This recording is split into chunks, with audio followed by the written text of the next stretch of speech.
আজকে 4.5 বছর পরে আজকে উঠেছে টিফিন করতে। আজকে আমরা 4.5 বছর পরে টিফিন খাবো লুচি আর তরকারি। দেখো খালি শুধু 4.5 বছর পরে আমাদেরকে লুচি তরকারি করে দিচ্ছে রিচি চক্রবর্তী। তো বন্ধুরা আজকে লুচি তরকারি হবে। এই যে আটা মেখে রেখে দিই, সরি ময়দা মেখে রেখে দিয়েছি। এই যে লুচি করবে, বেলে দেবে আর আমরা খাবো। কাঁচা না ভাজা।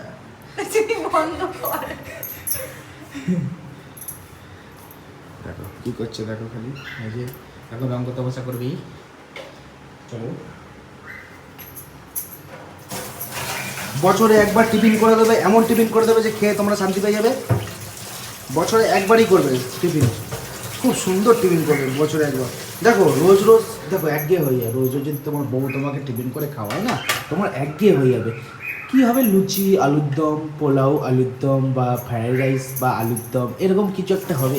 রোজ রোজ করতে করতে কী বলো তো একঘেয়ে হয়ে যায়। বছরে একবার করে দেবে বউ, সেটাই শান্তি। বউর ওপর রাগ করবেন কিন্তু, যে বছরে একবার করে দিচ্ছে কুড়ে এইসব বলবে না। বছরে একবার করে দেবে, সেইটাই হচ্ছে সব থেকে, সব একসাথে ফ্রাইড রাইস, পোলাও, চাউমিন সব একসাথে মিশিয়ে ভালোবাসা দিয়ে ঢেলে করে দেবে। খাবে না, তোমাদের একদম ভালো লাগে যাবে। দেখো খালি, এই দেখো খালি মুখটা দেখো, লুচি করছে। লুচি না কচুরি হবে এটা? লুচি হবে। কিছু পুরপুর দেবে না তো? চলো লুচিটা হয়ে যাক, তো খাওয়ার সময় তোমাদেরকে দেখাচ্ছি, তাই তো? তো গেলো তাড়াতাড়ি চম্পা।